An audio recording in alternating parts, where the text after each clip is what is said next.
ನಮೋ ತಸ್ಸ ಭಗವತೋ ಅರ್ಹತೋ ಸಮ್ಮಾ ಸಂಬುದ್ಧಸ್ಸ. ಬುದ್ಧ ಧಮ್ಮ ಸಂಘ ತ್ರಿರತ್ನಗಳಿಗೆ ನಮಿಸುತ್ತಾ, ಪರಮ ಪೂಜ್ಯ ಬೋಧಿಸತ್ವ ಬಾಬಾ ಸಾಹೇಬರ ಪಾದಗಳಿಗೆ ನಮಿಸುತ್ತಾ, ಎಲ್ಲ ಧಮ್ಮ ಬಂಧುಗಳಿಗೆ ಈ ಭಾನುವಾರದ ಧಮ್ಮ ಕಾರ್ಯಕ್ರಮಕ್ಕೆ ಬೆಸ್ಟ್ ಸಂಸ್ಥೆಯ ಪರವಾಗಿ ಸ್ವಾಗತವನ್ನು ಕೋರ್ತಾ ಈ ಧಮ್ಮ ಪ್ರವಚನವನ್ನು ನಾನು ಕೊಡ್ತೇನೆ. ಅಂಗುತ್ತರ ನಿಕಾಯದ ಚತುಕ್ಕ ನಿಪಾತ ವಸ್ಸಾಕಾರ ಸೂತ್ರ. ಇಂಟೆಲೆಕ್ಚುಯಲ್ಸ್ ಅಂತಂದರೆ ಯಾರು? ಎಲ್ಲರೂ ಕೂಡ ಸ್ವಲ್ಪ ತಿಳ್ಕೊಂಡ್ರೆ ನಾವು ಇಂಟೆಲೆಕ್ಚುಯಲ್ಸ್ ಅನ್ಕೊಳ್ತೀವಿ ಅಲ್ವಾ? ಭಗವಾನ್ ಬುದ್ಧರು ಇಂಟೆಲೆಕ್ಚುಯಲ್ಸ್ ಅಂದರೆ ಯಾರು ಅಂತಕ್ಕಂಥದ್ರ ಬಗ್ಗೆ ಹೇಳಿದ್ದಾರೆ. ನಾವು ಎಲ್ಲಿದ್ದೀವಿ ಅಂತ ಅಂದ್ಬಿಟ್ಟು ತಿಳ್ಕೊಳ್ಳೋದಕ್ಕೆ ನಾವು ಪ್ರಯತ್ನ ಮಾಡೋಣ. ಓಕೆ, ಧಮ್ಮದಲ್ಲಿ ಬೆಳೆಯೋದು ಅಂತಂದರೆ ನಮಗೆ ನಾವು ಅಸೆಸ್ ಮಾಡ್ಕೊಳ್ಬೇಕು, ಬೇರೆಯವರು ನಮ್ಮನ್ನು ಅಸೆಸ್ ಮಾಡ್ತಕ್ಕಂಥದ್ದಲ್ಲ. ಧಮ್ಮದಲ್ಲಿ ನಾವು ಈ ಇಂಟೆಲೆಕ್ಚುಯಲ್ಸ್ ಮತ್ತು ಸ್ಪಿರಿಚುಯಾಲಿಟಿಗೆ ತುಂಬ ಡಿಫ್ರೆನ್ಸ್ ಇದೆ. ಪ್ರಜ್ಞೆ ಮತ್ತು ಬುದ್ಧಿವಂತಿಕೆಗೆ ತುಂಬ ಡಿಫ್ರೆನ್ಸ್ ಇದೆ. ಬುದ್ಧಿವಂತರೆಲ್ಲ ಎಲ್ಲರೂ ಕೂಡ ಪ್ರಜ್ಞಾವಂತರಲ್ಲ. ಬುದ್ಧಿವಂತಿಕೆ ಅಂತಂದ್ರೇನು? ನಾವು ಏನು ಓದ್ತೀವಿ, ಏನು ಕೇಳಿಸ್ಕೊತೀವಿ, ಏನು ತಿಳಿತೀವಿ, ಅದನ್ನು ರಿಪ್ರೊಡ್ಯೂಸ್ ಮಾಡ್ತಕ್ಕಂಥದ್ದು ಬುದ್ಧಿವಂತಿಕೆ ಅಲ್ವಾ? ನಾವು ಓದಿದ್ದೀವಿ, ಡಾಕ್ಟರ್ ಆಗಿದ್ದೀವಿ, ಓದಿದ್ದೀವಿ, ಟೀಚರ್ ಆಗಿದ್ದೀವಿ, ಈ ಥರ ಅದನ್ನು ಏನು ತಿಳ್ಕೊಂಡಿರ್ತೀವಿ ಅದನ್ನು. ಆದರೆ ಪ್ರಜ್ಞಾವಂತಿಕೆ ಅಂತಂದರೆ ಸತ್ಯಕ್ಕನುಸಾರವಾಗಿ ಯಾವುದನ್ನು ನಾವು ಅರ್ಥ ಮಾಡ್ಕೊಳ್ತೀವಿ, ಯಾವುದನ್ನು ನಾವು ಅನುಭವಿಸ್ತೀವಿ, ಅದು ಪ್ರಜ್ಞಾವಂತಿಕೆ. ಬುದ್ಧಿವಂತಿಕೆ ಅಂತಕ್ಕಂಥದ್ದು ಎಕ್ಸ್ಟರ್ನಲ್ ವರ್ಲ್ಡ್. ಓಕೆ, ಹೊರಗಡೆಯಿಂದ ಬಾಹ್ಯದಿಂದ ನಮ್ಮ ಒಳಗಡೆ ತಗೊಳ್ತಕ್ಕಂಥದ್ದು, ಅದು ಎಕ್ಸ್ಟರ್ನಲ್ ಜರ್ನಿ. ಓಕೆ, ಹೊರಗಡೆ ಇರ್ತಕ್ಕಂಥದ್ದನ್ನೆಲ್ಲ ತಿಳ್ಕೊಳ್ತಕ್ಕಂಥದ್ದು ಬುದ್ಧಿವಂತಿಕೆ. ಓಕೆ, ಪುಸ್ತಕದಲ್ಲಿರ್ಬೋದು ಅಥವಾ ಬೇರೆ ವಿಚಾರಗಳಿರ್ಬೋದು, ಅದು ಬುದ್ಧಿವಂತಿಕೆ. ಹೊರಗಡೆ ಇರ್ತಕ್ಕಂಥದ್ದನ್ನು ತಿಳ್ಕೊಳ್ತಕ್ಕಂಥದ್ದು. ಆದರೆ ಪ್ರಜ್ಞಾವಂತಿಕೆ ಅಂತಂದರೆ ನಮ್ಮ ಮನಸ್ಸನ್ನು, ನಮ್ಮ ಒಳಗಡೆ ಇರ್ತಕ್ಕಂತಹ ಸತ್ಯಗಳನ್ನು ನಾವು ಅರ್ಥಕೊಳ್ತಕ್ಕಂಥದ್ದು ಪ್ರಜ್ಞೆ. ಓಕೆ, ಗೊತ್ತಾಯ್ತಲ್ವ ಡಿಫ್ರೆನ್ಸು? ಇಂಟರ್ನಲ್ ಜರ್ನಿ ಈಸ್ ಪ್ರಜ್ಞೆ. ನಮ್ಮ ರಿಯಾಲಿಟೀಸ್ನ ಅರ್ಥ ಸತ್ಯವನ್ನು ಯಥಾರ್ಥವಾಗಿ ಅರ್ಥ ಮಾಡ್ಕೊಳ್ತಕ್ಕಂಥದ್ದು ಪ್ರಜ್ಞೆ. ಬೇರೆ ಹೊರಗಡೆ ಇರ್ತಕ್ಕಂತಹ ಎಲ್ಲ ವಿಚಾರಗಳನ್ನು ತಿಳ್ಕೊಳ್ತಕ್ಕಂಥದ್ದು ಬುದ್ಧಿವಂತಿಕೆ. ಓಕೆ, ಇದ್ರ ಬಗ್ಗೆ ಭಗವಾನ್ ಬುದ್ಧರು ಒಂದು ಇದನ್ನು ಕೊಟ್ಟಿದ್ದಾರೆ, ಅದನ್ನು ನಾನು ಹೇಳ್ತೇನೆ. ವಸ್ಸಾಕಾರ ಸೂತ್ರದಲ್ಲಿ ಒಮ್ಮೆ ಭಗವಾನ್ ಬುದ್ಧರು ರಾಜಗೃಹದ ವೇಣುವನದಲ್ಲಿ, ಅಂದರೆ ಬಿದುರಿನ ವನದಲ್ಲಿ ತಗ್ಗಿರ್ತಾರೆ. ಆಗ ಅದು ಮಗಧ ರಾಜ್ಯಕ್ಕೆ ಸೇರಿತು. ಅದು ಬಿಂಬಿಸಾರನ ಆಳ್ವಿಕೆಯಲ್ಲಿತ್ತು. ಅದಾದ ನಂತರ ಅವನ ಮಗ ಅಜಾತಶತ್ರು ಆಳ್ವಿಕೆಯನ್ನು ಮಾಡ್ತಾನೆ. ಓಕೆ, ಆ ಸಮಯದಲ್ಲಿ ಅಲ್ಲಿನ ಪ್ರೈಮ್ ಮಿನಿಸ್ಟರ್, ಅಂದರೆ ಪ್ರಧಾನಮಂತ್ರಿ ವಸ್ಸಾಕಾರ ಅಂತಕ್ಕಂಥದ್ದು ಅವರ ಹೆಸರು. ಅವರು ಭಗವಾನ್ ಬುದ್ಧರನ್ನ ನೋಡಲಿಕ್ಕೆ ವೇಣುವನಕ್ಕೆ ಬರ್ತಾರೆ. ಅಲ್ಲಿ ಬಂದು ಅವರಿಗೆ ಅಭಿನಂದನೆಯನ್ನು ಸಲ್ಲಿಸಿ ಅವರಿಗೆ ಕುಶಲೋಪರಿಗಳನ್ನು ವಿಚಾರ ಮಾಡಿ ಒಂದು ಕಡೆ ಕುಳಿತುಕೊಳ್ತಾರೆ. ಕುಳಿತುಕೊಂಡು ಭಗವಾನ್ ಬುದ್ಧರಿಗೆ ಅವ್ರು ಹೇಳ್ತಾರೆ, ಮಹಾತ್ಮ ಗೌತಮರೇ, ನಾವು ಈ ಮೇಧಾವಿಗಳು ಅಂತ ಅಂದ್ಬಿಟ್ಟು ನಾವು ಕರಿತೀವಿ. ಯಾರನ್ನ ಕರಿತೀವಿ ಅಂದರೆ ಈ 4 ಗುಣ ಇರ್ತಕ್ಕಂಥವ್ರನ್ನ ನಾವು ದೊಡ್ಡ ಮನುಷ್ಯ ಅಥವಾ ಮೇಧಾವಿ ಅಂತ ಅಂದ್ಬಿಟ್ಟು ನಾವು ಕರಿತೀವಿ. ಅದು ಸರಿ ಇದೆಯಾ ಅಂತ ಅಂದ್ಬಿಟ್ಟು ನೀವು ಉತ್ತರ ಕೊಡಿ ಅಂತ ಅಂದ್ಬಿಟ್ಟು ಕೇಳ್ತಾರೆ. ಯಾವುದು 4 ಗುಣಗಳು? ಅವರೇ ಹೇಳ್ತಾರೆ. ಯಾರು? ವಸ್ಸಾಕಾರ ಚೀಫ್ ಮಿನಿಸ್ಟರ್. ಅಲ್ಲಿ ನಮ್ಮ ಬಿಂಬಿಸಾರನ ಆಸ್ಥಾನದಲ್ಲಿ ಅವರು ಪ್ರಧಾನಮಂತ್ರಿ ಆಗಿರ್ತಾರೆ. ಅವರು ಈ ಗುಣಗಳನ್ನು ಹೇಳ್ತಾರೆ. ಎಲ್ಲ ಕಲಿಕೆಯ ವಿವಿಧ ಕ್ಷೇತ್ರಗಳಲ್ಲಿ ಅಪಾರವಾಗಿ ಓದಿರ್ತಕ್ಕಂಥವನು, ಮತ್ತು ವಿವಿಧ ಹೇಳಿಕೆಗಳನ್ನು ಅರಿತು ಅದನ್ನು ಇತರರಿಗೆ ಅರ್ಥ ಆಗೋ ರೀತಿಯಲ್ಲಿ ಹೇಳ್ತಕ್ಕಂಥವ್ರು. ಓಕೆ, ಅದು ಮೊದಲನೇದು. ಯಾರು ಚೆನ್ನಾಗಿ ಕಲ್ತ್ಕೊಂಡಿರ್ತಾರೋ ಮತ್ತು ಅದನ್ನು ಬೇರೆಯವರಿಗೆ ಅರ್ಥ ಆಗೋ ರೀತಿಯಲ್ಲಿ ಹೇಳ್ತಾರೋ ಅವ್ರನ್ನ ನಾವು ಮೇಧಾವಿ ಅಂತ ಅಂದ್ಬಿಟ್ಟು ಕರಿತೀವಿ. ಹಾಗೆಯೇ ಅದರ ಅರ್ಥವನ್ನು ಬೇರೆ ರೀತಿಯಲ್ಲಿ, ಅಂದರೆ ಎಲ್ಲ ಆ್ಯಂಗಲ್ಸಿಂದನೂ ಕೂಡ ಅನುಮೋದಿಸಿ ಅದನ್ನು ಯಾವ ರೀತಿ ನಾವು ಮನಸ್ಸಿನಲ್ಲಿ ಜ್ಞಾಪಕವಾಗಿ ಮನಸ್ಸಿನಲ್ಲಿ ಇಟ್ಕೊಳ್ಬೋದು ಅಂತಕ್ಕಂಥದ್ದನ್ನು ಬಹುಕಾಲದವರೆಗೆ ಹೆಚ್ಚಿನ ಸಮಯದವರೆಗೆ ನಮ್ಮ ಮನಸ್ಸಿನಲ್ಲಿ ಯಾವ ಥರ ಇಟ್ಕೋಬೋದು ಅಂತಕ್ಕಂಥದ್ದನ್ನು ತಿಳಿಸ್ಕೊಡ್ತಕ್ಕಂಥವನ್ನ ನಾವು ಮೇಧಾವಿ ಅಂತ ಹೇಳ್ತೀವಿ ಅಂತ ಹೇಳ್ತಾರೆ. ಅದು ಎರಡನೇದು. ಓಕೆ, ಮತ್ತೆ ಅಂದರೆ ತುಂಬ ಕಾಲದವರೆಗೆ ಅಂದರೆ ತುಂಬ ಹಳೆಯ ವಿಚಾರಗಳನ್ನೆಲ್ಲ ಇವತ್ತು ನೆನಪು ಮಾಡ್ಕೊಂಡು ಹೇಳ್ತಕ್ಕಂಥದ್ದನ್ನು ಯಾವ ಥರ ಇಟ್ಕೋಬೇಕು ಅಂತಕ್ಕಂಥದ್ದು. ಓಕೆ, ಮೂರನೇದು ಈ ಮನೆ ಈ ಹೌಸ್ ಹೋಲ್ಡ್ ಆಕ್ಟಿವಿಟೀಸ್ ಇರ್ತದಲ್ಲ, ಮನೆಯನ್ನ ಜವಾಬ್ದಾರಿಯನ್ನು ಯಾವ ಥರ ನಿಭಾಯಿಸಬೇಕು ಅದರ ಕೌಶಲ್ಯವನ್ನು ಅರಿತವನು ಮತ್ತು ಅದರಲ್ಲಿ ಹೆಚ್ಚು ಪರಿಶ್ರಮವನ್ನು ವಹಿಸಿ ಮನೆಯನ್ನು ನಿಭಾಯಿಸ್ತಕ್ಕಂಥ ಸೂಕ್ತ ರೀತಿಯಲ್ಲಿ ನಿಭಾಯಿಸ್ತಕ್ಕಂಥವನ್ನು ನಾವು ಮೇಧಾವಿ ಅಂತ ಕರಿತೀವಿ ಅಂತ ಹೇಳ್ತಾರೆ. ಮತ್ತು ನಾಲ್ಕನೇದು ಅಷ್ಟೇ ತಾನಷ್ಟೇ ತಿಳ್ಕೊಳ್ಳೋದಲ್ಲ, ಎಲ್ಲರನ್ನೂ ಕೂಡ ಸರಿಯಾದ ಮಾರ್ಗದಲ್ಲಿ ಕೊಂಡೊಯ್ಯುವ ವ್ಯಕ್ತಿಯನ್ನು ನಾವು ಮೇಧಾವಿ ಅಂತ ಅಂದ್ಬಿಟ್ಟು ಹೇಳ್ತೀವಿ ಅಂತ ಅಂದ್ಬಿಟ್ಟು ಭಗವಾನ್ ಬುದ್ಧರಿಗೆ ಹೇಳ್ತಾರೆ. ಯಾರು ವತ್ಸಾಕಾರ ಮಿನಿಸ್ಟರ್, ಅವರು ಭಗವಾನ್ ಬುದ್ಧರಿಗೆ ಹೇಳ್ತಾರೆ. ಇದನ್ನು ನೀವು ಇದರ ಬಗ್ಗೆ ನಿಮ್ಮ ಒಪ್ಪಿಗೆ ಏನು, ಒಪ್ಪಿಗೆ ಇದೆಯಾ ಅಥವಾ ನಿಮ್ಮದು ವಿಚಾರಗಳು ಬೇರೆ ಇದೆಯಾ ಅಂತ ಅಂದ್ಬಿಟ್ಟು ಹೇಳ್ತಾರೆ. ಆಗ ಭಗವಾನ್ ಬುದ್ಧರು ಉತ್ತರ ಕೊಡ್ತಾರೆ, ನಿಮ್ಮ ವತ್ಸಾಕಾರ ಅವರೇ, ನಿಮ್ಮ ಹೇಳಿಕೆಗಳನ್ನು ನಾನು ಒಪ್ಕೊಳ್ಳೋದು ಇಲ್ಲ, ರಿಜೆಕ್ಟ್ ಕೂಡ ಮಾಡೋದಿಲ್ಲ ಅಂತ ಹೇಳ್ತಾರೆ. ಅದು ರಿಜೆಕ್ಟ್ ಮಾಡ್ತಕ್ಕಂಥದ್ದು ಅಲ್ಲ, ಬಟ್ ಸತ್ಯಕ್ಕನುಸಾರವಾಗಿ ನಾವು ನನ್ನ ಪ್ರಕಾರ ಮೇಧಾವಿ ಅಂತಂದರೆ ಯಾರು ಅಂತಕ್ಕಂಥದ್ದನ್ನು ನಾನು ಹೇಳ್ತೇನೆ.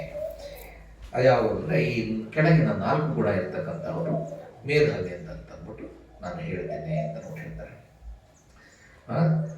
ನೇವಕೋತ್ಯಾಹಂ ಅನುಮೋದಾಮಿ ನ ಪಟಿಕೋಸಾಮಿ ಚತುಹಿ ಕೋ ಅಹಂ ದಮ್ಮೇಹಿ ಸಮಗ್ಗತಾನ ಮಹಾಪನ್ಯಂ ಮಹಾಪುರುಷಂ ಪನ್ಯಾಪೇಮಿ ಕಥಮೇಹಿ ಚತುಹಿ ಬಹುಜನ ಹಿತಾಯ ಪಟಿಪನ್ನೋ ಹೋತಿ ಬಹುಜನ ಸುಖಾಯ ಬಹುಸ್ಸ ಜನತಾ ಹರಿಯೇ ನಾಯೇ ಪತಿಷ್ಠಾಪಿತ ಯದಿದಂ ಕಲ್ಯಾಣ ಧಮ್ಮತ ಕುಶಲ ಧಮ್ಮತ. ಅಂದರೆ ಮೊದಲನೇದು ಯಾರು ಮೇಧಾವಿ, ಯಾರು ಅಂತಂದರೆ ತಮ್ಮೇಹಿ ಸಮನ್ನಾಗತಂ ಮಹಾಪನ್ಯಂ ಮಹಾಪುರುಷಂ ಪನ್ಯಾಪೇಮಿ. ಯಾರು ಮೇಧಾವಿ, ಯಾರು ಪ್ರಜ್ಞಾವಂತರು ಅಂತಕ್ಕಂಥದ್ದು ಅಂದರೆ ಬಹುಜನರ ಹಿತಾಯಕ್ಕಾಗಿ, ಬಹುಜನ ಹಿತಾಯ ಪಟಿಪನ್ನೋ ಹೋತಿ ಬಹುಜನ ಸುಖಾಯ, ಯಾರು ಬಹುಜನರ ಕಲ್ಯಾಣಕ್ಕಾಗಿ ಮತ್ತು ಬಹುಜನರ ಸಂತೋಷಕ್ಕಾಗಿ ಬಹುಜನರ ಸುಖಕ್ಕಾಗಿ ಧಮ್ಮ ವಿಧಾನ ಕ್ರಮದಲ್ಲಿ ಆಚರಣೆಯನ್ನ ಮಾಡ್ತಾ ಇರ್ತಾನೋ ಅಂಥವನನ್ನು ನಾನು ಮೇಧಾವಿ ಅಂತ ಕರಿತೇನೆ ಅಂತ ಹೇಳ್ತಾರೆ. ಧಮ್ಮ ಅಂತಂದ್ರೆ ಏನು? ಸತ್ಯ. ಧಮ್ಮ ಅಂದರೆ ಸತ್ಯ. ಓಕೆ, ಸತ್ಯಕ್ಕನುಸಾರವಾಗಿ ಬಹುಜನರ ಕೇವಲ ತನ್ನ ಹಿತಕ್ಕಾಗಲ್ಲ, ಬಹುಜನರ ಹಿತಕ್ಕಾಗಿ ಮತ್ತು ಬಹುಜನರ ಒಳತಿಗಾಗಿ ಸುಖಕ್ಕಾಗಿ ಯಾರು ಕೆಲಸವನ್ನು ಮಾಡ್ತಾನೋ ಅವನನ್ನು ನಾನು ಮೇಧಾವಿ ಅಂತ ಹೇಳ್ತೀನಿ. ಅದು ಮೊದಲನೇದು. ಭಗವಂತ ಬುದ್ಧರು ಇದನ್ನ ಎಲ್ಲಿ ಡಿಕ್ಲೇರ್ ಮಾಡಿದ್ರು? ಬಹುಜನ ಹಿತಾಯ ಬಹುಜನ ಸುಖಾಯ ಲೋಕಾನುಕಂಪಾಯ. ಇಲ್ಲ, ಪಂಚವರ್ಗೀಯ ಭಿಕ್ಕುಗಳಿಗಲ್ಲ. ಮೊದಲನೇ ವರ್ಷವಾಸ ಆದ ಮೇಲೆ 60 ಜನ ಅರ್ಹಂತರಾಗ್ತಾರೆ. ಅವರು ಫಸ್ಟ್ ಟೀಚಿಂಗ್ ಆದ ಮೇಲೆ, ಫಸ್ಟ್ ವರ್ಷವಾಸ ಆದ ನಂತರ ಮೊದಲು ಪಂಚವರ್ಗೀಯ ಭಿಕ್ಕುಗಳು, ಅದಾದಮೇಲೆ ಯಶ ಮತ್ತು ಅವನ ಸ್ನೇಹಿತರು ಬರ್ತಾರೆ, ಅವರ 54 ಜನ. ಟೋಟಲ್ 60 ಜನಗಳು ಮೊದಲನೇ ವರ್ಷವಾಸದಲ್ಲೇ ಅವರ ಟೀಚಿಂಗ್ಸಲ್ಲೇ ಅರ್ಹಂತರಾಗ್ತಾರೆ. ಎಲ್ಲರೂ ಕೂಡ ಬುದ್ಧರಾಗ್ತಾರೆ. ಅವರಿಗೆ ವರ್ಷವಾಸ ಮುಗಿದ ಮೇಲೆ ಅವ್ರಿಗೆ ಡಿಕ್ಲೇರ್ ಮಾಡ್ತಕ್ಕಂಥದ್ದು, ಭಿಕ್ಕುಗಳೇ ನೀವು ಇನ್ನು ಹೊರಡಿ, ಎಲ್ಲರೂ ಕೂಡ ಬೇರೆ ಬೇರೆ ದಿಕ್ಕಲ್ಲಿ ಹೋಗಿ, ಒಂದೇ ದಿಕ್ಕಲ್ಲಿ ಎಲ್ಲ ಹೋಗಬೇಡಿ. ನೀವು ಏನನ್ನ ತಿಳ್ಕೊಂಡಿದ್ದೀರಲ್ಲ ಅದನ್ನ ಬಹುಜನರ ಹಿತಕ್ಕೆ, ಬಹುಜನರ ಸುಖಕ್ಕೆ, ಈ ಲೋಕದ ಕಲ್ಯಾಣಕ್ಕೆ ಎಲ್ಲರಿಗೂ ಕೂಡ ತಿಳಿಸ್ತಾ ಹೋಗಿ ಅಂತಕ್ಕಂಥದ್ದನ್ನು ಡಿಕ್ಲೇರ್ ಮಾಡ್ತಾರೆ. ಓಕೆ, ಯಾರನ್ನು ಡಿಕ್ಲೇರ್ ಮಾಡಿದ್ದು? ಅರ್ಹಂತರಿಗೆ. ಅರ್ಹಂತರ ಅಂದರೆ ಬುದ್ಧರು, ಅವರನ್ನು ಕೂಡ ಅವರು ಮೇಧಾವಿ ಅಂತಕ್ಕಂಥದ್ದು. ಆಯ್ತಾ? ಮೊದಲನೇದು. ಎರಡನೇದು, ಯಾರು ತನಗೆ ಇವಾಗ ನಾವು ಏನು ಯೋಚನೆ ಮಾಡಬೇಕು, ಏನು ಯೋಚನೆ ಮಾಡಬಾರ್ದು ಅಂತಕ್ಕಂಥದ್ದು ಯಾರು ಕರೆಕ್ಟಾಗಿ ಗೊತ್ತಿರುತ್ತೆ? ಯಾರು ಗೊತ್ತಿರುತ್ತೆ? ಕುಶಲ ಮತ್ತು ಅಕುಶಲ ಇದೆ. ಅದಕ್ಕೆ ಕುಶಲದಿಂದ ಒಂದು ಫಲ ಬರುತ್ತೆ, ಅಕುಶಲನ ನಾವು ಯೋಚನೆ ಮಾಡಿದ್ರೆ ಅದರಿಂದ ಫಲ ಬರುತ್ತೆ. ನಾವು ನಮ್ಮ ಮನಸ್ಸು ಕಂಟ್ರೋಲ್ ಇದೆಯಾ, ನಾವು ಏನು ಯೋಚನೆ ಮಾಡಬೇಕು ಅದನ್ನೇ ಯೋಚನೆ ಮಾಡ್ತೀವಿ, ಅಥವಾ ಯೋಚನೆ ಮಾಡಬಾರ್ದು ಅದನ್ನು ಯೋಚನೆ ಮಾಡಬಾರ್ದು ಅಂತಕ್ಕಂಥ ಕಂಟ್ರೋಲ್ ನಮ್ಮ ಮನಸ್ಸಿಗಿದೆಯಾ? ಈಗ ಯಾರಾದ್ರೂ ಬಂದು ಏನಾದ್ರೂ ಒಂದು ತಲೆಗೆ ಹಾಕ್ತಾರೆ ಒಂದು ವಿಚಾರವನ್ನ ಅಂತಂದ್ರೆ ನಮ್ಮ ಮನಸ್ಸು ತುಂಬ ಭಾರಿ ಈಸಿಯಾಗಿ ಹೋಗ್ಬಿಡುತ್ತೆ ಅದ್ರ ಹಿಂದೆ. ಅಥವಾ ರಿಜೆಕ್ಟ್ ಮಾಡ್ಬೋದು. ನಾವು ಸತ್ಯಕ್ಕೆ ಅನುಸಾರವಾಗಿ ನೋಡೋದಿಲ್ಲ, ನಾವು ರಿಜೆಕ್ಟ್ ಮಾಡಬಾರ್ದು, ಎಲ್ಲವನ್ನೂ ಕೂಡ ಕೇಳಬೇಕು. ಓಕೆ, ಅದನ್ನ ಸತ್ಯಕ್ಕೆ ಅನುಸಾರವಾಗಿದೆ ಇಲ್ವಾ ಅಂತಕ್ಕಂಥದ್ದನ್ನು ನಾವು ಅಸೆಸ್ ಮಾಡಬೇಕು. ಧಮ್ಮವನ್ನ ಕಲಿಬೇಕಾದ್ರೆ ತುಂಬಾ ಇಂಪಾರ್ಟೆಂಟ್ ಥಿಂಗ್ ಇದೆ. ಯಾವಾಗಲೂ ಕೂಡ ಧಮ್ಮವನ್ನ ಕಲಿಬೇಕು ಅಂತಂದ್ರೆ ಭಗವಾನ್ ಬುದ್ಧರು ಒಂದು ಕಡೆ ಹೇಳ್ತಾರೆ 4 ಕ್ಯಾರೆಕ್ಟರಿಸ್ಟಿಕ್ಸ್ ಇದೆ. ಅದನ್ನ ನಾವು ಅಸೆಸ್ ಮಾಡಬೇಕು ಪ್ರತಿ ಹಂತದಲ್ಲೂ ಕೂಡ. ಯಾವುದನ್ನು ಕೂಡ ಒಪ್ಕೊಳ್ಳಬಾರ್ದು, ಈಸಿಯಾಗಿ ರಿಜೆಕ್ಟ್ ಮಾಡಬಾರ್ದು. ಧಮ್ಮವನ್ನ ಯಾವ ಥರ ಕಲಿಬೇಕು ನಾವು ಹಾಗಾದ್ರೆ ಮೊದಲನೇದು ಯಾವುದೇ ವಿಚಾರ ಆದರೂ ಕೂಡ ಅದರ ಗುಣಗಳೇನು ಅಂತಕ್ಕಂಥದ್ದನ್ನ ಅಬ್ಸರ್ವ್ ಮಾಡಬೇಕು. ನೆಕ್ಸ್ಟು ಅದರ ಕೆಲಸ ಏನು, ಅದರ ಫಂಕ್ಷನ್ ಏನು, ಅದರ ಬಗ್ಗೆ ನಾವು ಯೋಚನೆ ಮಾಡಬೇಕು. ಅದರ ನೆಕ್ಸ್ಟು ಅದರ ಮ್ಯಾನಿಫೆಸ್ಟೇಷನ್ ಅಂದರೆ ಅದರ ಸ್ಪಷ್ಟತೆ ಏನು, ಅದನ್ನು ನಾವು ಗುರುತಿಸ್ಬೇಕು. ಅದಾದಮೇಲೆ ಅದಕ್ಕೆ ಅದರ ಒಂದು ಕಾರ್ಯಕಾರಣ ಸಂಬಂಧ ಏನು, ಪ್ರಾಕ್ಸಿಮೇಟ್ ಕಾಸ್ ಆಫ್ ದಟ್, ಇದು ಅದರ ಹತ್ತಿರ ಕಾರಣ, ಅದಕ್ಕೆ ಯಾಕಾಯಿತು ಅಂತಕ್ಕಂಥ ಕಾರ್ಯಕಾರಣ ಸಂಬಂಧವನ್ನು ನಾವು ನೋಡಬೇಕು. ಎಲ್ಲ ವಿಚಾರಗಳನ್ನು ಕೂಡ ಈ 4 ಅಂಶಗಳಲ್ಲಿ ನಾವು ಆ 4 ಅಂಶಗಳಲ್ಲಿ ನೋಡಿದಾಗ ನಮಗೆ ಸತ್ಯಧಾರವಾಗ್ತದೆ. ಅದು ಧಮ್ಮಕ್ಕೆ ಸತ್ಯವಾಗಿತ್ತು ಅಂದರೆ ಅದು ಧಮ್ಮಕ್ಕೆ ಅನುಸಾರವಾಗಿರ್ತದೆ. ಭಗವಾನ್ ಬುದ್ಧರ ಬೋಧನೆಗಳನ್ನ ಎಷ್ಟೊಂದು ಜನ ಹೇಳ್ತಾರಲ್ಲ, ಓ ಇಲ್ಲ ಅವರು ಹಂಗೆ ಮಾಡ್ಬಿಟ್ಟಿದ್ದಾರೆ, ಹಿಂಗೆ ಮಾಡ್ಬಿಟ್ಟಿದ್ದಾರೆ, ಮಹಾಬದೇವರು ಅದನ್ನೆಲ್ಲ ಬ್ರಾಹ್ಮಣಿಸಮ್ ಮಿಕ್ಸ್ ಮಾಡಿದ್ದಾರೆ, ಅದೆಲ್ಲ ಬಿಟ್ಟಾಕಿ ಧಮ್ಮವನ್ನು ನಾವು ಕಲಿಬೇಕು ಅಂತಂದ್ರೆ ಯಾವ ಥರ ಕಲಿಬೇಕು ಅಂದ್ಬಿಟ್ಟು ಭಗವಾನ್ ಬುದ್ಧರು ಹೇಳಿದ್ದಾರೆ. ಈ 4 ಅಂಶಗಳಿದೆಯಾ? ಯಾರೇ ಧಮ್ಮ ಹೇಳಿದ್ರು ಕೂಡ ಫಸ್ಟ್ ನಿಮಗೆ ನೀವೇ ಪರೀಕ್ಷೆ ಮಾಡಿ. ಅವ್ರು ಹೇಳ್ತಾ ಇರ್ತಕ್ಕಂತಹ ಧಮ್ಮದಲ್ಲಿ ಅದರ ಗುಣಗಳೇನು, ಅದರ ಕ್ಯಾರೆಕ್ಟರಿಸ್ಟಿಕ್ಸ್ ಏನು ಅಂತಕ್ಕಂಥದ್ದನ್ನು ಕಂಟೆಂಪ್ಲೇಟ್ ಮಾಡಿ. ನೆಕ್ಸ್ಟು ಅದು ಕೆಲಸ ಏನು, ಅದು ಒಳ್ಳೆಯದ ಕೆಟ್ಟದ್ದ, ಒಳ್ಳೆ ರಿಸಲ್ಟ್ ಆಗ್ತದ, ಅದರಿಂದ ಕೆಟ್ಟ ರಿಸಲ್ಟ್ ಆಗ್ತದ, ಅದರಲ್ಲಿ ಸ್ಪಷ್ಟತೆ ಇದೆಯಾ ಅಥವಾ ಗೊಂದಲ ಇದೆಯಾ? ಓಕೆ, ಅದನ್ನ ಅಬ್ಸರ್ವ್ ಮಾಡಿ. ನೆಕ್ಸ್ಟು ಅದಕ್ಕೆ ಕಾರಣ ಏನು. ಈ ಯಾವುದೇ ಧಮ್ಮವನ್ನು, ಯಾವುದೇ ವಿಚಾರವಾದರೂ ಕೂಡ ಈ 4 ಅಂಶಗಳಲ್ಲಿ ನಾವು ಅದನ್ನು ಗುರುತಿಸ್ತಾ ಹೋಯ್ತು ಅಂದರೆ ಸತ್ಯಧಾರವಾಗುತ್ತೆ, ನಿಜವಾದ ಧಮ್ಮವನ್ನು ನಾವು ಅರ್ಥಕೋಬಹುದು. ಓಕೆ, ನಾವು ಯಾವುದನ್ನು ಕೂಡ ಈಸಿಯಾಗಿ ಒಪ್ಕೊಳ್ಳಬಾರ್ದು, ರಿಜೆಕ್ಟ್ ಮಾಡಬಾರ್ದು. ಓಕೆ, ನಾವು ಉಪೇಕ್ಷ ಭಾವನೆಯನ್ನು ನಾವು ಎಷ್ಟು ಹೆಚ್ಚು ಬೆಳೆಸ್ತಾ ಹೋಗ್ತೀವೋ ಅದು ನಮ್ಮನ್ನು ಸತ್ಯದ ಕಡೆಗೆ ತಗೊಂಡು ಹೋಗ್ತಾ ಹೋಗ್ತದೆ. ಓಕೆ, ಹಾಗಾಗಿ ಇಲ್ಲಿ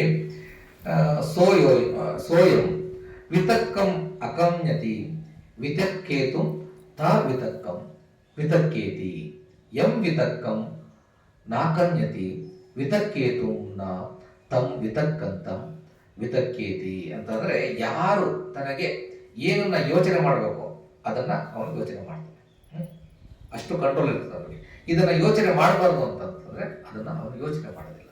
ನಮ್ಮಲ್ಲಿ ಜ್ಞಾನ ಕೂತಿದ್ವಿ, ಏನೆಲ್ಲ ಯೋಚನೆಗಳು ಬರ್ತಾ ಇತ್ತು ಅಲ್ವಾ, ಏನೆಲ್ಲ ಯೋಚನೆಗಳು ಬರ್ತವೆ ಮನಸ್ಸಿಗೆ. ಒಂದು ಹಿಂದೆ ಹೋಗ್ತಾ ಇರುತ್ತೆ, ಇಲ್ಲ ಕಲ್ಪನೆಗಳಲ್ಲಿ ಮುಳುಗ್ತಾ ಇರ್ತದೆ. ನಮ್ಮ ಕಂಟ್ರೋಲ್ ಸಿಗ್ತಾ ಇದೆಯಾ ಅದು?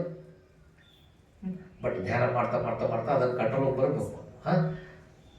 ಅದನ್ನ ಗುರುತಿಸ್ಬೇಕು ಫಸ್ಟ್ ನಾವು. ಅದು ಒಳ್ಳೆದಿರಲಿ ಕೆಟ್ಟದಿರಲಿ. ಒಳ್ಳೇದಿತ್ತು ಅಂತದನ್ನು ಕೂಡ ಅದ್ರ ಬಗ್ಗೆ ನಾವು ಬೇಕು ಅಂತ ಹೋಗ್ಬಾರ್ದು, ಕೆಟ್ಟದಿದ್ರು ಕೂಡ ಬೇಡ ಅಂತ ದ್ವೇಷ ಕೂಡ ಮಾಡಬಾರ್ದು. ಅದನ್ನ ಗುರುತಿಸ್ಬೇಕು ಫಸ್ಟ್. ಓಕೆ, ನನ್ನ ಮನಸ್ಸಿನಲ್ಲಿ ಏನಾಗ್ತಾ ಇದೆ, ಸಾಕ್ಷಿ ಭಾವದಿಂದ just we have to witness it. Okay, ಅದನ್ನು ನೋಡಬೇಕು, ಆಮೇಲೆ ಅದನ್ನು ನಗ್ತಾ ಹೋಗ್ಲಿ ಬಿಡು ಅಂತ ಹೋಗ್ಬಿಡ್ಬೇಕು. ಅದನ್ನು ಮಾಡ್ತಾ ನಮಗೆ ಆ ಕಂಟ್ರೋಲ್ ಬರ್ತದೆ. ಓಕೆ, ನಾನು ಏನು ಯೋಚನೆ ಮಾಡಬೇಕು, ಏನು ಯೋಚನೆ ಮಾಡಬಾರ್ದು, ಯಾವುದು ಕುಶಲ ಯಾವುದು ಅಕುಶಲ, ಅದನ್ನು ನಾವು ಗುರುತಿಸ್ತಾ ಹೋಗ್ತೀವಿ. ಯಾರು ತನಗೆ ಏನು ಯೋಚನೆ ಮಾಡಬೇಕು ಅದನ್ನು ಯೋಚಿಸ್ತಾನೆ, ಅಥವಾ ಏನು ಬೇಡವಾದದ್ದು ಅದನ್ನು ಯೋಚಿಸಲ್ಲ, ಅದನ್ನು ತನಗೆ ಬೇಕಾದದ್ದನ್ನು ಮಾಡೋದಕ್ಕೆ ಅವನು ಇಷ್ಟಪಡ್ತಾನೆ, ಬೇಡವಾದದನ್ನು ಮಾಡೋದಕ್ಕೆ ಇಷ್ಟಪಡೋದಿಲ್ಲ. ಅಂಥವನ್ನ ನಾನು ಮೇಧಾವಿ ಅಂತ ಅಂದ್ಬಿಟ್ಟು ಹೇಳ್ತೀನಿ ಅಂತ ಹೇಳ್ತಾರೆ. ಓಕೆ, ಇದು ಎರಡನೇದು. ಮೊದಲನೇದು ಯಾವುದು? ಭೋಜನರ ಹಿತಕ್ಕೆ, ಭೋಜನರ ಸಂತೋಷಕ್ಕೆ, ಭೋಜನರ ಹಿತಕ್ಕಾಗಿ, ಸುಖಕ್ಕಾಗಿ ಯಾರು ಧಮ್ಮ ಕ್ರಮದಲ್ಲಿ ಆಚರಣೆಯನ್ನು ಮಾಡ್ತಾ ಇರ್ತಾನೋ ಅವನು ಮೇಧಾವಿ. ಎರಡನೇದು ಇಂಟೆನ್ಷನಲ್ಲಿ ನಮ್ಗೆ ಏನು ಬೇಕು, ಯಾವುದು ಒಳ್ಳೆಯದು, ಯಾವುದು ಕೆಟ್ಟದ್ದು ಅದನ್ನು ಯೋಚನೆ ಮಾಡ್ತಕ್ಕಂಥ ಯೋಚನೆ ಮಾಡ್ತಕ್ಕಂಥ ನಿರ್ಧರಿಸೋದಲ್ಲ. ನಿರ್ಧಾರ ಡಿಫ್ರೆನ್ಸ್ ಇದೆ. ನಿರ್ಧಾರ ಅಂದರೆ ಬೇರೆ. ಯೋಚನೆಗಳು ಬರ್ತಾ ಇರ್ತವೆ ಹೋಗ್ತಾ ಇರ್ತವೆ. ಅದನ್ನು ಕಂಟ್ರೋಲ್ ಮಾಡ್ಲಿಕ್ಕೆ ಅಲ್ವಾ? ಆ ಕಂಟ್ರೋಲ್ ಯಾವಾಗ ಬರ್ತದೆ ಅಂತಂದರೆ ಆ ಯೋಚನೆಗಳು ಇಂಪರ್ಮನೆಂಟ್. ಅವನ್ನ ಹೋಗ್ಲಿ ಬಿಡು ಅಂತ ಬಿಡ್ತಾ ಕೊನೆಗೆ ನಮ್ಮ ಮನಸ್ಸು ತುಂಬ ಪ್ರಶಾಂತವಾದ ಸ್ಟೇಟ್ಗೆ ಹೋಗ್ತದೆ. ಆಗ ನಾವು ಯಾವುದನ್ನು ನನಗೆ ಬೇಕು, ಯಾವುದನ್ನು ಬೇಡ ಅಂತಕ್ಕಂಥದ್ದನ್ನು ಯೋಚನೆ ಮಾಡಿ. ಈಗ ನೀವು ಇಷ್ಟು ವರ್ಷಗಳಿಂದ ಮೆಡಿಟೇಷನ್ ಮಾಡ್ತಾ ಇರ್ತೀರಿ. ಈಗ ಒಂದು 8ರಿಂದ 10 ಉಸಿರನ್ನ ನೀವು ಕಂಟಿನ್ಯೂಸ್ ಆಗಿ ನೋಡ್ತೀರಿ ಅಂತಂದರೆ, ಫಸ್ಟ್ ಸ್ಟಾರ್ಟಿಂಗಲ್ಲಿ ಒಂದು ಉಸಿರು ನೋಡ್ಲಿಕ್ಕೆ ಆಗ್ತಾ ಇರಲಿಲ್ಲ. 8ರಿಂದ 10 ಉಸಿರನ್ನ ಕಂಟಿನ್ಯೂಸ್ ಆಗಿ ನೋಡ್ತಾ ಇದ್ದೀರಿ ಅಂದರೆ ಮನಸ್ಸು ಪ್ರಶಾಂತವಾಗ್ತಾ ಇರ್ತದೆ, ಅದರಲ್ಲಿ ಬೆಳವಣಿಗೆ ಆಗ್ತಾ ಇರ್ತದೆ. ಆಗ ನಿಮ್ಮ ಮನಸ್ಸು ನನ್ನ ಉಸಿರನ್ನೇ ನೋಡ್ತೀನಿ ಅಂತಕ್ಕಂತಹ ಒಂದು 10 ಉಸಿರಿನವರೆಗೆ ಕಂಟ್ರೋಲ್ ಇದೆಯಲ್ಲ, ಅದು ನಿಮ್ಮನ್ನು ಪ್ರಜ್ಞೆಡೆಗೆ ಕರ್ಕೊಂಡು ಹೋಗುತ್ತೆ, ಬೆಳವಣಿಗೆ. ಓಕೆ, ಈವನ್ ಒಂದು ಉಸಿರನ್ನ ನೋಡಿದ್ರು ಕೂಡ ಅದು ಆ ಕ್ಷಣದಲ್ಲಿ ನಿಮ್ಮ ಮನಸ್ಸು ಸತ್ಯದ ಜೊತೆ ಇರ್ತದೆ. ಓಕೆ, ಅದು ಒಂದು ಗ್ರೇಟ್ ಅಚೀವ್ಮೆಂಟ್ ಇದೆ. ಒಂದು ಉಸಿರನ್ನ ಕಂಪ್ಲೀಟಾಗಿ ನೋಡಿದಾಗಲೂ ಕೂಡ ಆ ಕ್ಷಣದಲ್ಲಿ ಸತ್ಯದ ಜೊತೆ ಇರ್ತದೆ. ನಮ್ಮವನ್ನು ಪ್ರಾಕ್ಟೀಸ್ ಮಾಡ್ತಕ್ಕಂಥದ್ದು ಹಾಗೇನೆ. ಒಂದೊಂದು ಹನಿ ಬಿದ್ದು ಯಾವ ರೀತಿ ಒಂದು ಬಕೆಟ್ ತುಂಬುತ್ತೋ ಧಮ್ಮಪದದಲ್ಲಿ ಒಂದು ಗಾದೆ ಬರ್ತದೆ. ಓಕೆ, ಅದೇ ರೀತಿ ನಾವು ನಮ್ಮ ಪುಣ್ಯಗಳನ್ನು, ನಮ್ಮ ಮನಸ್ಸನ್ನು ಬೆಳೆಸಬೇಕು ಅಂದರೆ ಒಂದೊಂದೇ ಡ್ರಾಪ್ ಬೈ ಡ್ರಾಪ್ ಒಂದೊಂದನ್ನೇ ಬೆಳೆಸ್ತಾ ಒನ್ ಫೈನ್ ಡೇ ನಮ್ಮ ಮನಸ್ಸು ಕೂಡ ಪರಿಪಕ್ವ ಆಗುತ್ತೆ. ಓಕೆ, ಹಾಗೆ ಬೆಳೆಸ್ಬೇಕು. ಮೂರನೇದು ಯಾರು ಸಂಕಲ್ಪ ಅಂತಂದರೆ ಎನ್ ಸಂಕಲ್ಪಂ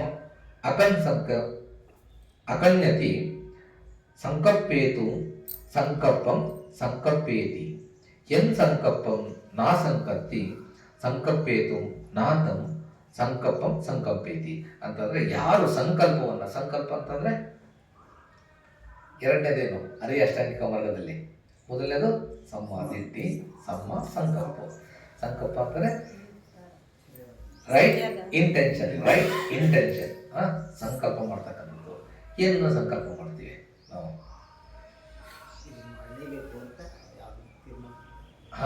ಒಳ್ಳೇದ್ಯಾವುದು ಕೆಟ್ಟದ್ದು ಯಾವುದು ಅಂತಕ್ಕಂಥದ್ದು ಫಸ್ಟ್ ಗೊತ್ತಿರಬೇಕು. ಯಾವುದನ್ನೇ ಕೆಲಸ ಮಾಡಬೇಕಾದರೂ ನಾವು ಸಂಕಲ್ಪವನ್ನು ಮಾಡಬೇಕು. ಸಂಕಲ್ಪ ಮಾಡಬೇಕು ಅಂತಂದರೆ ನಮ್ಮ ಮನಸ್ಸು ಆ ಡಿಟರ್ಮಿನೇಷನ್, ಅಧಿಷ್ಠಾನ ತುಂಬ ಸ್ಟ್ರಾಂಗ್ ಆಗಿರ್ತದೆ. ಓಕೆ, ಈಗ ನೀವೆಲ್ಲ ಇಲ್ಲಿ ಬಂದಿದ್ದೀರಿ, ನೀವೇನಂತ ಸಂಕಲ್ಪ ಮಾಡಿದ್ರಿ? ಎಷ್ಟೇ ಚಳಿ ಇದ್ರು, ಎಷ್ಟೇ ಕಷ್ಟ ಆದ್ರೂ ಕೂಡ ಇವತ್ತು ನಾನು ಮೆಡಿಟೇಷನ್ಗೆ ಹೋಗ್ತೀನಿ. ಅದು ಸುಮ್ಮನೆ ಆಗೋದಿಲ್ಲ ಅಲ್ವಾ?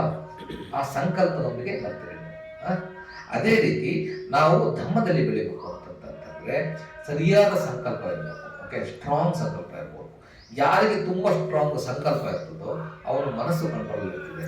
ಸೊ ಆಗ ಅವನೇನು ಮಾಡ್ತಾನೆ, ಅವನಿಗೆ ಏನು ಬೇಕು, ಅವನ ಗುರಿ ಏನಿದೆಯಲ್ಲ ಆ ಗುರಿ ಸಾಧನೆಯನ್ನು ತುಂಬ ಈಸಿಯಾಗಿ ಸಾಧಿಸ್ತಾನೆ.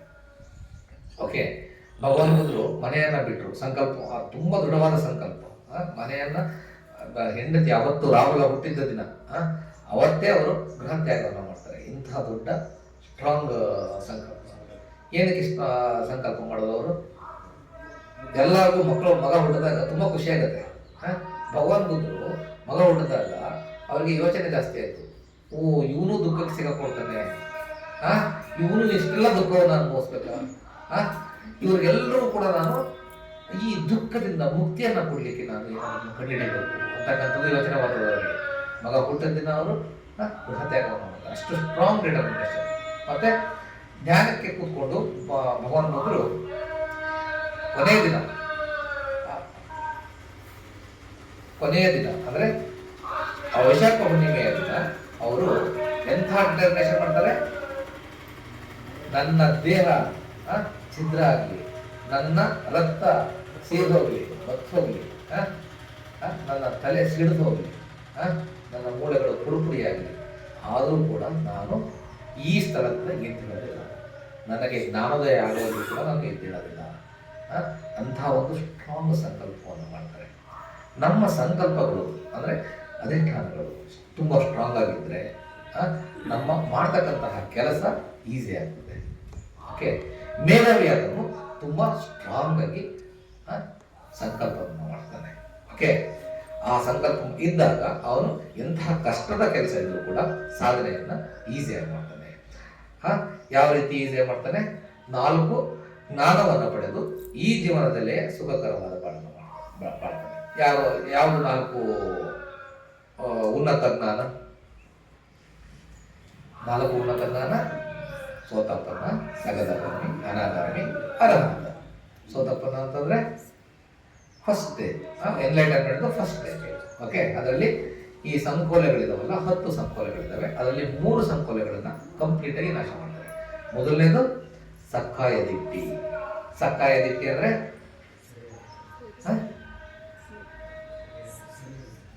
ಸಕ್ಕಾಯ ದಿಟ್ಟಿ.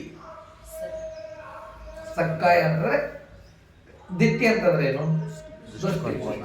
ಸಕ್ಕಾಯ ಸರಿಯಾದ ದೃಷ್ಟಿಕೋನ. ಸಕ್ಕಾಯ ದಿಟ್ಟಿ ಅಂತಂದ್ರೆ ಅಲ್ಲ, ಸಕ್ಕಾಯ ದಿಟ್ಟಿ, ವಿಚಿಕಿಚ್ಚ, ಮತ್ತೆ ಇನ್ನೊಂದು 3 ಬರ್ತದೆ ಇದರಲ್ಲಿ. ಈ ಸಕ್ಕಾಯ ದಿಟ್ಟಿ ಅಂದ್ರೆ ಈ ಸರಿಯಾದ ದೃಷ್ಟಿಕೋನ. ಅದರಲ್ಲಿ ಯಾವ ಥರ ಸರಿಯಾದ ದೃಷ್ಟಿಕೋನ ಅಂತಂದ್ರೆ, ಈ ಬುದ್ಧ ಧಮ್ಮ ಸಂಘದಲ್ಲಿ ಯಾವುದೇ ರೀತಿ ಅನುಮಾನ ಇರೋದಿಲ್ಲ. ನಂಬಿಕೆ ಅಲ್ಲ, ಅದು ನಂಬಿಕೆ ಅಲ್ಲ, ರಿಯಲೈಸೇಷನ್. ನಂಬಿಕೆ ಬೇರೆ, ರಿಯಲೈಸೇಷನ್ ಬೇರೆ. ಯಾವುದೇ ರೀತಿ ಸಂದೇಹಗಳು ಬರೋದಿಲ್ಲ. ಸತ್ಯದ ಮೇಲೆ ಯಾವುದೇ ರೀತಿ ಸಂದೇಹಗಳು, ಏನೇ ಹೇಳಿದ್ರು ಕೂಡ ನೀವು ಬುದ್ಧರು ಇಲ್ಲ, ಬುದ್ಧತ್ವ ಅಂತಕ್ಕಂಥ ಸ್ಟೇಟ್ ಇಲ್ಲ ಅಂತಂದ್ರೆ ಅವ್ರು ನಗ್ತಾರೆ ಅಷ್ಟೇ, ಅವರೇನು ರೆಸ್ಪಾಂಡ್ ಮಾಡೋದಕ್ಕೆ ಹೋಗೋದಿಲ್ಲ. ಆ ಥರದ ಒಂದು ಸಕ್ಕಾಯ. ಓಕೆ, ಮತ್ತೆ ವಿಚಿಕಿಚ್ಚ. ವಿಚಿಕಿಚ್ಚ ಅಂದ್ರೆ ಸಂದೇಹ. ಓಕೆ, ಅದು ದೂರ ಆಗ್ತದೆ. ಮತ್ತೆ ಮೌಢ್ಯಗಳು, ಈ ಬಲಿ ಕೊಟ್ಟರೆ ಒಳ್ಳೇದಾಗುತ್ತೆ, ಅಥವಾ ನಾನು ಹರಕೆ ಮಾಡ್ಕೊಂಡ್ರೆ ಒಳ್ಳೇದಾಗುತ್ತೆ, ಆ ಥರದ ಇದು ಕಂಪ್ಲೀಟ್ ಆಗಿ ನಾಶ ಆಗುತ್ತೆ. ಓಕೆ, ಗೊತ್ತಾಯ್ತಲ್ವಾ?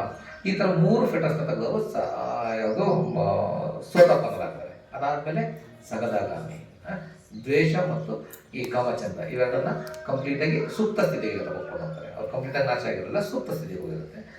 ಅವರು ಸಗದಾಗಾಮಿ. ಮತ್ತೆ ಅನಾಗಾಮಿ, ದ್ವೇಷ ಮತ್ತು ಕಾಮಚಂದ್ರವನ್ನು ಕಂಪ್ಲೀಟಾಗಿ, ಕಾಮರಾಗವನ್ನು ಕಂಪ್ಲೀಟಾಗಿ ನಾಶ ಮಾಡಿರ್ತಾರೆ. ಓಕೆ, 5 ಫೆಟರ್ಸ್ ಕಂಪ್ಲೀಟಾಗಿ ನಾಶ ಮಾಡಿರ್ತಾರೆ, ಅವರು ಅನಾಗಾಮಿ. ಇನ್ನು ಅರಹಂತತ್ವ ಪಡ್ಕೋಬೇಕು ಅಂತಂದ್ರೆ ನೆಕ್ಸ್ಟ್ ರೂಪಲೋಕಕ್ಕೆ ಅಂಟ್ಕೊಂಡಿರತಕ್ಕಂತಹ ಇದನ್ನ ಸ್ಟೇಟ್ನ ದಾಟ್ತಾರೆ. ಅರೂಪಲೋಕಕ್ಕೆ ಅಂಟ್ಕೊಂಡಿರ್ತಕ್ಕಂತಹ ಸ್ಟೇಟ್ ಅಂದರೆ ನಾವು ದೇವತೆಗಳಾಗಬೇಕು, ರೂಪಲೋಕದಲ್ಲಿ ಜನಿಸ್ಬೇಕು, ಅರೂಪಲೋಕದಲ್ಲಿ ಅರೂಪ ಅಂದರೆ ಶುದ್ಧವಾಸದಲ್ಲಿ, ಕೇವಲ ಮನಸ್ಸುಗಳಿರ್ತಾವಲ್ಲಿ, ಅಂಥ ಕಡೆ ಜನಿಸ್ತಕ್ಕಂತಹ ಅಟ್ಯಾಚ್ಮೆಂಟು. ಮಾಡ, ವಿಚಿಕಿ, ಮತ್ತು ಈ ಮಾಡ ಅಂದರೆ ನಾನೇ ಶ್ರೇಷ್ಠ ಅಂತಕ್ಕಂಥದ್ದು, ಅನಾಗಮ್ಯಗಳಿಗೂ ಅದಿರ್ತದೆ. ಅದೆಲ್ಲವನ್ನು ಕಂಪ್ಲೀಟಾಗಿ ನಾಶ ಮಾಡ್ತಾರೆ. ಮತ್ತು ಉಪೇಕ, ಕೊನೆಯದು ಎಲ್ಲವನ್ನು ಸಮಾಧಾಭಾವದಿಂದ ನೋಡ್ತಕ್ಕಂತಹ ಇದನ್ನು ಬೆಳೆಸ್ಕೊಳ್ತಾರೆ. ಅವರು ಅರಹಂತರಾಗ್ತಾರೆ. ಓಕೆ, 10 ಸಂಕೋಲೆಗಳನ್ನು ಕಂಪ್ಲೀಟಾಗಿ ನಾಶ ಮಾಡ್ತಾರೆ. ಈ ಸಂಕಲ್ಪವನ್ನು ಮಾಡಿದ್ರೆ ಅವನು ಕಷ್ಟವಿಲ್ಲದೆ ಈ 4 ಸ್ಟೇಟ್ಗಳನ್ನ ಕಂಪ್ಲೀಟಾಗಿ ಅಚೀವ್ ಮಾಡ್ಬೋದು. ಅವನನ್ನು ನಾನು ಮೇಧಾವಿ ಅಂತ ಹೇಳ್ತೇನೆ. ಇಂಡೈರೆಕ್ಟ್ಲಿ ಭಗವಂತ ಏನು ಹೇಳ್ತಾರದು, ಮೇಧಾವಿಗಳು ಯಾರು ಎನ್ಲೈಟನ್ಮೆಂಟ್ ಸ್ಟ್ರೀಮ್ನಾಗ ಎಂಟರ್ ಆಗಬೇಕು, ಇಲ್ಲಾಂದ್ರೆ ಅರ್ಹಂತರಾಗಿರಬೇಕು. ಓಕೆ, 4ನೇದು ಎಲ್ಲ ಕ್ಲೇಶಗಳನ್ನ ಯಾರು ನಾಶ ಮಾಡಿರ್ತಾರೆ ಅವರು ನೇರವಾದ ಜ್ಞಾನವನ್ನು ಪಡೆದಿರ್ತಾರೆ. ಮಾನಸಿಕ ಕಳಂಕಗಳಿಂದ ಕಂಪ್ಲೀಟಾಗಿ ಮುಕ್ತರಾಗಿರ್ತಾರೆ. ಅವರು ಕಳಂಕರಹಿತ ಜ್ಞಾನವನ್ನು ಗಳಿಸಿ ಇಂತಹ ಮುಕ್ತ ಲೋಕದಲ್ಲಿ ವಿಹರಿಸ್ತಾ ಇರ್ತಾರೆ. ಯಾರು ಎಲ್ಲ ಆಸವ, ಕ್ಲೇಶಗಳು ಅಂದರೆ ಆಸವಗಳು. ಯಾವ ಆಸವಗಳು? ಭವಾಸವ, ದಿಟ್ಟಾಸವ, ಅವಿಜ್ಜಾಸವ, ಮತ್ತೆ ಕಾಮಾಸವ, ಭವಾಸವ, ದಿಟ್ಟಾಸವ, ಅವಿಜ್ಜಾಸವ. 4 ಆಸವಗಳಿದ್ದಾವೆ. ಕಾಮಾಸವ ಅಂದರೆ ಇಂದ್ರಿಯ ಸುಖಗಳಿಗೆ ಇಟ್ಕೊಳ್ತಕ್ಕಂಥದ್ದು, ಭವಾಸವ ಅಂದರೆ ನಾನು ನನ್ನದು ಅಂತಕ್ಕಂಥದ್ದಕ್ಕೆ ಇಟ್ಕೊಳ್ತಕ್ಕಂಥದ್ದು, ದಿಟ್ಟಾಸವ ಅಂದರೆ ದೃಷ್ಟಿಕೋನಗಳಿಗೆ ಇಟ್ಕೊಳ್ತಕ್ಕಂಥದ್ದು. ನಮ್ಮದೇ ಆದ ವ್ಯೂಸ್ನ ಕ್ರಿಯೇಟ್ ಮಾಡ್ಬಿಡ್ತೀವಿ. ನಾನು ಹೇಳಿದ್ದೆ ಸರಿ, ನಾನು ಅಂದ್ಕೊಂಡಿದ್ದೆ ಸರಿ ಅಂತಕ್ಕಂಥದ್ದನ್ನು ನಾವು ಅಂದ್ಕೊಳ್ತಾ ಇರ್ತೀವಿ. ಅದಕ್ಕೆ ಅಂದ್ಕೊಳ್ತಕ್ಕಂಥದ್ದು. ಮತ್ತು ಅವಿಜ್ಜಾಸವ ಅಂದರೆ ಅಜ್ಞಾನಕ್ಕೆ ಅಂಟ್ಕೊಂಡಿರ್ತಕ್ಕಂಥದ್ದು. ಅವೆಲ್ಲರೂ ಕೂಡ ಅಜ್ಞಾನಕ್ಕೆ ಅಂಟ್ಕೊಂಡಿದ್ದೀವಿ. ನಾವು ಏನೆಲ್ಲ ಮಾಡ್ತೀವಿ ಅವೆಲ್ಲವನ್ನು ಕೂಡ ಜ್ಞಾನದಿಂದ ಮಾಡ್ತಾ ಇದ್ದೀವ, ಅಜ್ಞಾನದಿಂದ ಮಾಡ್ತಾ ಇದ್ದೀವಿ. ಅದಕ್ಕೆ ಈ ಸಂಸಾರ ಬಂಧನದಲ್ಲಿ ನಾವು ಸಿಕ್ಕಾಕೊಂಡಿರ್ತೀವಿ. ಜ್ಞಾನ ಯಾವಾಗ ಉದಯ ಆಗುತ್ತೆ ಅಂತಂದರೆ ಎಲ್ಲ ಸತ್ಯದ ಅರಿವಾದಾಗಲೇ ನಮಗೆ ಜ್ಞಾನ ಕಂಪ್ಲೀಟಾಗಿ ಉದಯ ಆಗ್ತಕ್ಕಂಥದ್ದು. ಓಕೆ, ಈ ಆಸವಗಳನ್ನು ಯಾವಾಗ ಕಂಪ್ಲೀಟಾಗಿ ನಾವು ನಾಶ ಮಾಡ್ತೀವೋ ಆಗ ನಾವು ಕಳಂಕರಹಿತವಾದ ಜ್ಞಾನವನ್ನು ಗಳಿಸಿ ಈ ಮುಕ್ತ ಲೋಕದಲ್ಲಿ ಈ ಲೋಕದಲ್ಲೇ ಇದ್ರೂ ಕೂಡ ಯಾವುದಕ್ಕೂ ಅಂಟುಕೊಳ್ಳದ ಹಾಗೆ ನಾವು ಜೀವನ ಮಾಡ್ತೀವಿ. ಅವರು ನಿಜವಾದ ಮೇಧಾವಿ ಅಂತ ಅಂದ್ಬಿಟ್ಟು ಭಗವಂತರು ಯಾರು ಹೇಳಿದ್ರು? ವತ್ಸಾಕರವ ಅವನು ರಾಜಗೃಹದ ಪ್ರಧಾನಮಂತ್ರಿ ಅವರು ಹೇಳ್ತಾರೆ. ಅದನ್ನು ಕೇಳಿ ವತ್ಸಾಕರ, ನಾನು ನಿಮ್ಮ ಹೇಳಿಕೆ ಅದಾದ್ಮೇಲೆ ಹೇಳ್ತಾರೆ ವತ್ಸಾಕರ, ನಾನು ನಿನ್ನ ಹೇಳಿಕೆಯನ್ನು ಅಂಗೀಕರಿಸುವುದೂ ಇಲ್ಲ, ತಿರಸ್ಕರಿಸುವುದಿಲ್ಲ. ಆದರೆ ನಾನು ಹೇಳಿರ್ತಕ್ಕಂತಹ ಈ 4 ಗುಣಗಳನ್ನು ಯಾರು ಹೊಂದಿರ್ತಾರೆ ಅವನು ನಿಜವಾದ ಶ್ರೇಷ್ಠವಾದ ಮೇಧಾವಿ ಅಂತ ಹೇಳ್ತಾರೆ. ಆಗ ವತ್ಸಾಕರ, ಗೌತಮರೇ, ಇದು ನನ್ನಲ್ಲಿ ಅಚ್ಚರಿಯನ್ನುಂಟು ಮಾಡಿದೆ, ಇದು ಅದ್ಭುತ ಗೌತಮರೇ. ಮಹಾತ್ಮ ಗೌತಮರು ಈ 4 ಗುಣಗಳನ್ನು ಹೊಂದಿದ್ದಾರೆ ಎಂದು ನಾನು ಭಾವಿಸುತ್ತೇನೆ ಅಂತ ಹೇಳ್ತಾರೆ. ಭಾವಿಸುತ್ತೇನೆ ಅಂತ ಹೇಳ್ತಾರೆ. ಅದು ಇನ್ನೊಂದು ಸ್ವಲ್ಪ ಡೌಟ್ ಇರ್ತದೆ. ಆಗ ಮತ್ತೆ ಇದನ್ನೆಲ್ಲ ರಿಪೀಟ್ ಮಾಡ್ತಾನೆ ಅವನು. ನೀವು ಹೇಳಿರ್ತಕ್ಕಂಥ ಈ 4 ಗುಣಗಳು ಅಂದರೆ ಬಹುಜನರ ಒಳತಿಗಾಗಿ, ಬಹುಜನರ ಹಿತಕ್ಕಾಗಿ, ಬಹುಜನರ ಸುಖಕ್ಕಾಗಿ ಧಮ್ಮ ತತ್ವವನ್ನು ನಾನು ಕೂಡ ಪಾಲಿಸ್ತೇನೆ. ಧಮ್ಮದ ಔನ್ನತ್ಯಕ್ಕಾಗಿ ಹಾಗೂ ಧಮ್ಮದ ಹಿತಕ್ಕಾಗಿ ಬಹುಜನರನ್ನು ಈ ಉದಾತ್ತ ತತ್ವಗಳ ಪರಿಧಿಯಲ್ಲೇ ನಾನು ನಡೆಸ್ಕೊಂಡು ಹೋಗ್ತೇನೆ. ಯಾಕಂದ್ರೆ ಅವನು ಪ್ರೈಮ್ ಮಿನಿಸ್ಟ್ರು, ಎಲ್ಲಿದ್ದು ರಾಜಗೃಹದ ಪ್ರೈಮ್ ಮಿನಿಸ್ಟ್ರು, ಇದರಲ್ಲೇ ನಡೆಸಲಿಕ್ಕೆ ನಾನು ಪ್ರಯತ್ನ ಪಡ್ತೇನೆ. ಸರಿಯಾದ ಸಂಕಲ್ಪಗಳನ್ನು ಮಾಡಿಸ್ಲಿಕ್ಕೆ, ಸರಿಯಾದ ಯೋಚನೆಗಳನ್ನು ಮಾಡಲಿಕ್ಕೆ ನಾನು ಜನಗಳಿಗೆ ಮನಸ್ಸಿನ ಮೇಲೆ ಪ್ರಭಾವವನ್ನು ಬೀರ್ತೇನೆ ಅಂತ ಅಂದ್ಬಿಟ್ಟು ಹೇಳ್ತೇನೆ. ಕಳಂಕವನ್ನು ನಾಶ ಮಾಡೋದಕ್ಕೆ, ಆಸವಗಳನ್ನು ತೆಗಿಲಿಕ್ಕೆ ನಾನು ಜನಗಳಿಗೆ ಹೇಳ್ತೇನೆ ಅಂತಂದ್ಬಿಟ್ಟು ಹೇಳ್ತೇನೆ. ಆಗ ಭಗವಾನ್ ಬುದ್ಧರು ಹೇಳ್ತಾರೆ, ಅವ್ರನ್ನ ಯಾಕೆಂದ್ರೆ ಭಾವಿಸುತ್ತೇನೆ ಅಂತ ಹೇಳ್ತಾನಲ್ಲ, ಆಗ ಮತ್ತೆ ಭಗವಾನ್ ಬುದ್ಧರು ಹೇಳ್ತಾನೆ,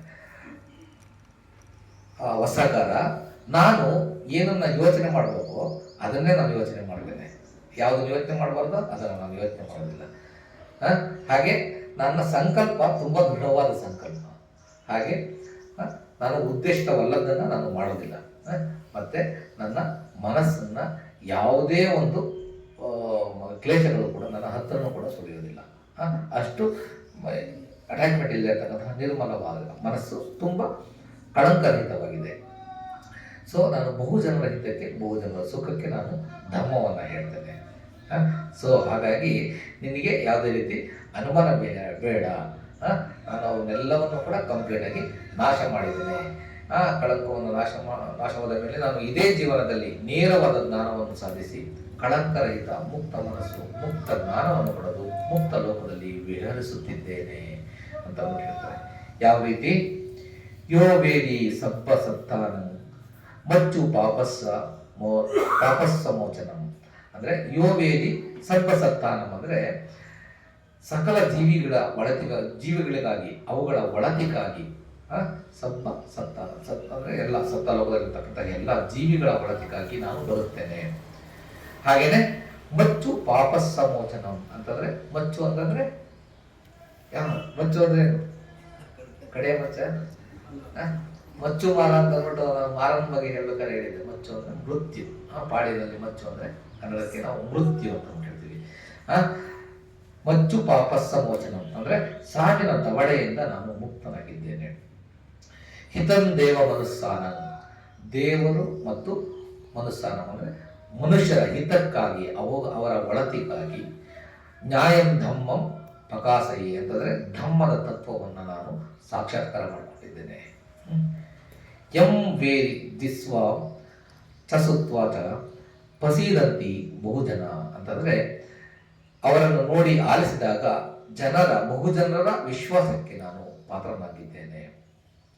ಮಗ್ಗಸ್ಸ ಕುಸಲು ಕಥಕಿಚ್ಚೋ ಅನಾಸವು ಅಂದರೆ ಮಾರ್ಗ ಮತ್ತು ಆ ಮಾರ್ಗಗಳ ಜ್ಞಾನವುಳ್ಳವನು. ಮಾರ್ಗ ಮತ್ತು ಆ ಮಾರ್ಗ ಅಂತಂದ್ರೆ ಯಾವುದು ಮಾರ್ಗ?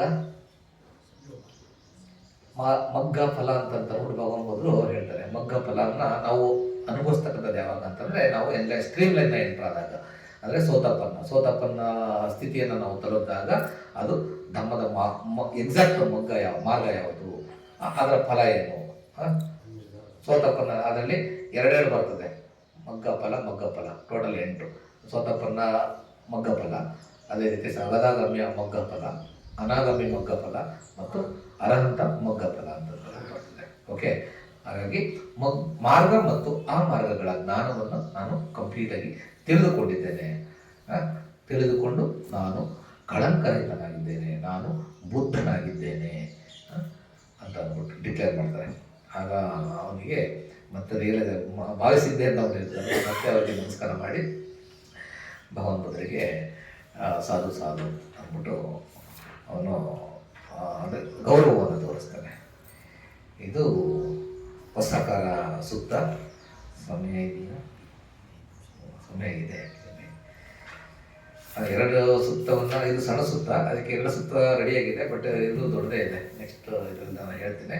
ಈ ಸೂಕ್ತದ ಬಗ್ಗೆ ಏನಾದರೂ ಅನುಮಾನ ಇದ್ದರೆ ಅಥವಾ ಧರ್ಮಕ್ಕೆ ರಿಲೇಟೆಡ್ ಬೇರೆ ಏನಾದರೂ ಅನುಮಾನಗಳಿದ್ದರೆ ಕೇಳಿ. ನಿಮಗೆ ಗೊತ್ತಿರ್ತಕ್ಕಂಥ